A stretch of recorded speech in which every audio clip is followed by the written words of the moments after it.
நாம இன்னைக்கு பார்க்க போகிறது ரொம்ப சிம்பிளான எக்லெஸ் பனானா கப்கேக் பார்க்க போகிறோம். சுகர் இல்லாமல் பண்ண போகிறோம், பட்டரும் கிடையாது. பட் டேஸ்ட் ரொம்ப சூப்பராக இருக்கும். இதில் வால்நட் போட்டிருக்கிறதுனால குழந்தைகளுக்கு ரொம்ப நல்லது. இதுக்கு தேவையான பொருட்கள் கொடுத்துருக்கேன், நீங்கள் பார்த்துக்கோங்க. இதே அளவில் பண்ணிங்கன்னா ரொம்ப பர்ஃபெக்டாக ரொம்ப சாஃப்டாக வரும். வெயிட் லாஸ் அப்படின்னு போகிறவங்க, சுகர் எடுத்துக்கக்கூடாது அப்படின்னு நினைக்கிறவங்களுக்கு இது ரொம்ப பர்ஃபெக்டாக இருக்கும். அதுக்கு முதல்ல நம்ம கப்கேக் ட்ரே ரெடி பண்ணிக்கலாம். ஒரு பழுத்த வாழைப்பழம், அதுக்கப்புறம் வெல்லம், அதுக்கப்புறம் சன்ஃப்ளவர் ஆயில். ஃப்ளேவர் இல்லாத ஆயில் தான் நம்ம யூஸ் பண்ணணும். நல்லா ஃபைனாக அரைச்சிக்கலாம், நல்லா ஸ்மூத்தாக இருக்கணும். இதில் ஒரு அரை கப் பால் ஊற்றிக்கலாம். அதையும் நல்லா ஸ்மூத்தாக அரைச்சதுக்கப்புறம் ஒரு பவுலில் ட்ரான்ஸ்ஃபர் பண்ணிக்கலாம். நீங்கள் வெல்லத்தை அரைக்காமல் போட்டிங்க அப்படின்னா அது பேக் ஆகும்போது திட்டாக தெரியும். ஸோ அதனால தான் அப்படி. இதில் நான் என்ன பண்ண போகிறேன்னா வனிலா எசன்ஸ் ஒரு அரை டீஸ்பூன். இது ஆப்ஷனல் தான். நீங்கள் ஏலக்காய் பொடி கூட போட்டுக்கலாம், ஒன்றும் பிரச்சனை இல்லை. இது எல்லாத்தையும் நல்லா மிக்ஸ் பண்ணணும்.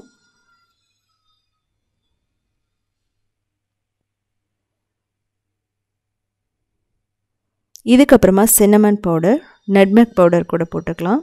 இப்போது நான் கோதுமை மாவு 3/4 கப் எடுத்திருக்கேன், அதாவது 230 கிராம். பேக்கிங் பவுடர், அதுக்கப்புறம் பேக்கிங் சோடா, சால்ட்டு கூட கொஞ்சம் போட்டுக்கலாம். ஒரு பிஞ்ச் ஆஃப் சால்ட் போட்டால் கூட ஓகே, நோ ப்ராப்ளம். இது முதல்ல நல்லா மிக்ஸ் பண்ணுங்கள். அதுக்கப்புறம் தேவையான அளவு பால் ஊற்றி நம்ம என்ன பண்ணலாம் அப்படின்னா ஒரு நல்ல ஒரு ஷைனிங்கான ஒரு ஸ்மூத்தான பேட்டர் மாதிரி கொண்டு வரணும். நீங்கள் பால் பாயில் பண்ணி வச்சுக்கோங்க. ஸோ ஆற வச்சுட்டா நீங்கள் இதில் ஊற்றலாம், இல்லை பாயில் ஆனது கூட டைரெக்டாக கூட ஊற்றலாம், ஒன்றும் பிரச்சனை இல்லை. நல்லா மிக்ஸ் பண்ணிக்கணும். பால் பிடிக்காதவங்க ஆல்மண்ட் மில்க் போட்டுக்கலாம். நான் இதில் தயிரெல்லாம் எதுவும் யூஸ் பண்ணலை. ஸோ நீங்கள் தயிர் யூஸ் பண்ணாலும் ஒன்றும் பிரச்சனை இல்லை, ஒரு 1/4 கப் ஆட் பண்ணிக்கலாம். இப்போ நம்ம ரோஸ்ட் பண்ண வால்நட், அதுக்கப்புறம் சாக்லேட் சிப்ஸ் போட்டுக்கலாம். இதையும் நல்லா மிக்ஸ் பண்ணிக்கலாம். ஆனால் ஓவர் மிக்ஸ் பண்ணிடாதீங்க. ரொம்ப பீட் பண்ணிகிட்டே இருந்தீங்க அப்படின்னா பேக்கிங் பவுடரெல்லாம் ரொம்ப பர்ஃபெக்டாக வராது. ஸோ இது ரெடியானதுக்கப்புறமா நம்ம இதில் போட்டுக்கலாம். ஸோ நீங்கள் டைரெக்டாக கூட இதை க்ரீஸ் பண்ணிவிட்டு போட்டுக்கலாம். ஆனால் நான் கப் கேக் லைனர்ஸ் போட்டிருக்கேன். இது ஆப்ஷனல் தான். ஸோ இதில் 3/4 வாசி மட்டும்தான் போடணும், இல்லை நீங்கள் ரொம்ப போட்டிங்கன்னா ஓவராக பொங்கி வரும். ஸோ அதனால் 3/4 அந்த தான் நீங்கள் ஃபில் பண்ணணும், ஒரு 80%. மேலே சாக்லேட் சிப்ஸோ இல்லை வால்நட்டோ துவைக்கலாம்.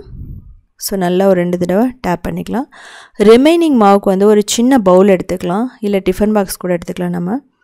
ஸோ அதில் இந்த பேட்டர் போட்டுடலாம். ரிமைனிங் இருந்துச்சுன்னா, அப்படி இருந்துச்சுன்னா நீங்கள் ஆப்பம் பேனில் வைக்கலாம். ஸோ நீங்கள் எப்படி வேணாலும் பண்ணலாம். இதுலேயும் சாக்லேட் சிப்ஸ் எல்லாம் தூவிட்டு நம்ம பேக் பண்ண போகிறோம்.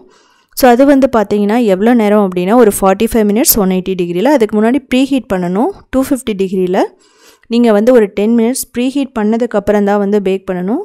ஓடிஜிக்கு அவனுக்கும் சேம் தான் டெம்பரேச்சர். கடாய் ப்ரெஷர் குக்கர்னால் நீங்கள் என்ன பண்ணலாம் அப்படின்னா 10 மினிட்ஸ் லோ ஃப்ளேமில் ப்ரீ ஹீட் பண்ணதுக்கப்புறமா 45 மினிட்ஸ் லோ டு மீடியம் பண்ணிங்கன்னா பர்ஃபெக்டாக ரெடி ஆகிடும். நீங்கள் ஏதாவது ஒரு ஸ்டிக்கை வச்சு நீங்கள் இதை செக் பண்ணி பாருங்கள். அதில் ஒட்டாமல் பர்ஃபெக்டாக பேக் ஆகிடுச்சின்னு அர்த்தம். அவன்லேருந்து எடுத்ததுக்கப்புறமா கொஞ்சம் ஆறட்டும்.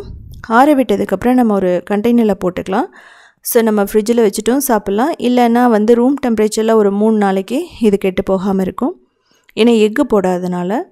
ஸோ எக்கு பிடிக்கணும்னு சொல்லவங்க ஒரு எக்கு ஆட் பண்ணிங்கன்னா போதும், ரொம்ப பர்ஃபெக்டாக தான் இருக்கும். ஸோ பாருங்கள், ரொம்ப ஸ்மூத்தான நமக்கு கேக் ரெடி ஆகிடுச்சு. ஸோ இதை செஞ்சு பார்த்துட்டு கமெண்ட் பண்ணுங்கள். குழந்தைகளுக்கு ஸ்நாக் பாக்ஸாகவும் கொடுக்கலாம், இல்லை அப்படின்னா டீக்கு எடுத்துக்கலாம். அப்படி இல்லை அப்படின்னா நம்ம மார்னிங் பிரேக்ஃபாஸ்ட்டாக கூட இதை எடுத்துக்கலாம். குழந்தைங்க ஈவினிங் ஸ்கூல்லேருந்து வந்ததுக்கப்புறமும் கொடுக்கலாம். இது பெரியவங்களுக்கும் சரி, ரொம்ப ஹெல்த்தியானது கூட. ஸோ செஞ்சு பார்த்துட்டு எப்படி இருந்துச்சுன்னு சொல்லிவிட்டு கமெண்ட் பண்ணுங்கள்.